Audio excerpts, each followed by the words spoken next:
crap was I worried about Frank Turner after what we went through with his last record.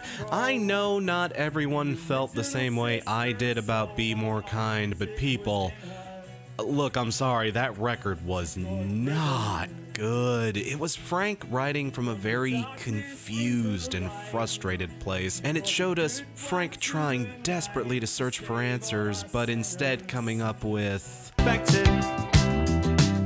been melted. So with this new album, Frank really needed to pull a great big old system reboot to get back to his roots and rediscover that thing that made his music make that connection that it did. And it turns out what Frank Turner needed to do was actually step away from himself for a mo.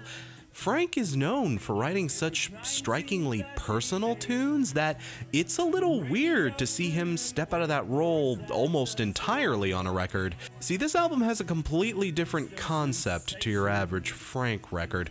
Almost every track here is based on the real-life accounts of famous women in history. Oh, now I get it! And, you know, there's some damn fine tunes here for sure. I personally got a kick out of Sister Rosetta, the song based on Rosetta Tharpe's legacy, that wonderful fat black lesbian who invented rock and roll. No, I am not kidding, look that up. I Believed You, William Blake is a touching little number about Catherine Blake, the wife and assistant to the famous poet. The Lioness is a great little rager about Huda Sha'arawi. And The Death of Dora Hand is a lovely country folk tune. It is a damn interesting premise, and at times, I'd say it's very well executed. Frank has really stripped things back here. This is probably his folkiest album in years, if not ever. But again, this record feels like Frank trying to rediscover his passion for music after a very, very dispassionate record. And I think this approach to writing was very cathartic and even healing for the guy. He seems to have recaptured some of that old magic, thank God. But, no, you can still tell he's trying to work out some of the kinks here. For one, even though it makes sense for him to do so, the world did not need a slower, plottier, dumpier version of Silent Key. And also, oh boy, time to get uncomfortable for a second. Frank full-blown said in a bit of follow-up press leading up to this record that he wanted to write some songs about women who he felt had been overlooked by history. Okay, first off, to say stuff like that about Rosetta Tharpe, Cassiani, and Dora Hand of all people, even if it's unintentional, that's a teensy bit condescending, I'm just saying. And also, look, Frank clearly meant for this album to serve as, like, a pedestal for a bunch of women he admired and wanted to shine a light upon. So why is there a song about Nanny fucking Doss on this record? You know, the Black Widow serial killer? And there's also a song about Rescue Annie, which, yeah, she's a dummy used for CPR. Frank said he wanted to write a song about Amelia Earhart for this record, by the way, but he put that one on the shelf so he could include... Yeah. The thing is, I've read some reviews for this album saying that at times it can feel a bit, mansplainy. Speaking as a cisgender dude, I don't really think I can accurately call whether that's the case or not. Ladies, I'd love to get your thoughts on the record for this one if you want to chime in, for sure. But as far as I can tell, at least from my limited perspective, I don't really get that impression, even if he isn't 100% knowledgeable on his topics at times, and even if he makes some bizarre choices on this record, he does at least feel sincere. Again, I don't know. There are definitely some misfires on this record, though, I don't know, they feel more accidental and ham-fisted than, like, intentionally condescending. Then again, I'm not the motherfucker who gets to make that call, so I don't know, feel free to let me know, ladies. Overall though, I'd say it's an album with several good moments still on it, and while Frank isn't back at 100%, I feel like he's learned a lot from this shakeup in his repertoire. This album was definitely good for him. No Man's Land gets 3.5 gods. God, that fat black lesbian in the sky. Out of 5. Okay, now that we've got all that other shit out of the way, now we can talk about the new Sleater-Kinney record. Man, last Friday was just a bonkers release day, wasn't it? Yeah, this rules. This totally rules. Even though this album marks kind of the end of an era for the band. As I'm sure most of you heard, longtime drummer Janet Weiss ended up leaving the group not long after they finished recording this album. And while I do absolutely love this record, after hearing the finished product, I almost can't help but see why she might have chosen to step out.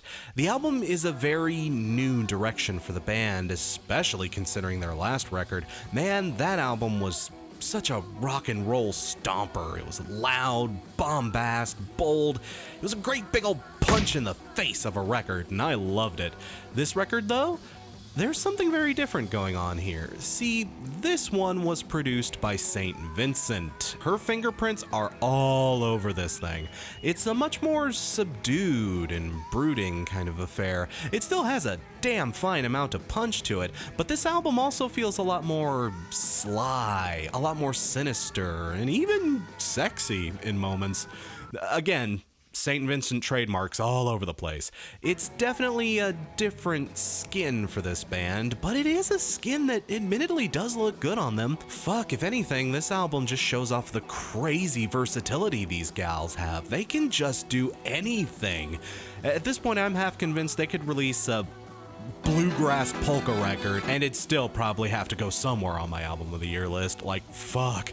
There's a lot of buzzy and humming synth work that's peppered all over the place. Songs like the title track, Ruins, and The Future Is Here just ooze with ominousness, while tracks like Hurry On Home, Restless, and Bad Dance feature more of that guitar-driven sound that we're used to hearing, while still maintaining a certain sense of headiness. But the old Sleater-Kinney is definitely still in here. This album gave me overtones of like the hot rock or one beat, for sure.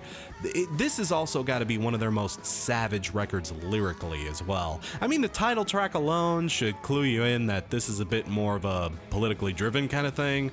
But hey, in my opinion at least, Sleater-Kinney have always been good at that anytime they've decided to tackle it. And on here, yeah, there's definitely a reflection of how very, very tired we are at this point. Can I Go On and Restless definitely being brilliant showcases of that sense of cultural ennui a lot of us are going through right now. While many have tried to capture the mood of the current era and failed miserably at it, Sleater-Kinney really nailed it on this record. If you want a snapshot of what it was like to live in the late 2010s, this album will be a good time capsule to dig up. Though, while there is a lot I like about this record, this one does worry me a bit. Like I mentioned up top, I can completely understand why Janet Weiss may have been so frustrated while making this thing, because her contributions to this album, they're definitely scaled way back. She's playing in a way more subdued style on the bulk of this record to help accommodate for the shift in tone, and there are even instances of drum machines and such being used here and there.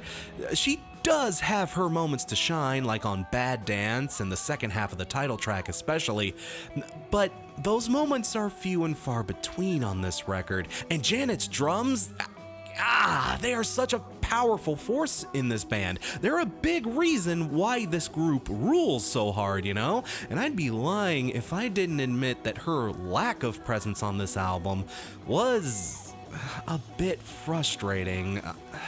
The cover for this album is a somberly accurate portrayal of what this record signifies for the band. A fracturing. It's another bold new reinvention, but I can't help but get the feeling that may have come at a very heavy cost. And yeah, I still totally have room for this on my year-end lists for sure. It's still great. But after hearing it, they sang about the center not holding, and in this case especially, it totally didn't. The center won't hold gets 4.5 tugged collars out of 5. Super special thanks to Kyle Oram, Moon Madison, and Brandon Brownfield.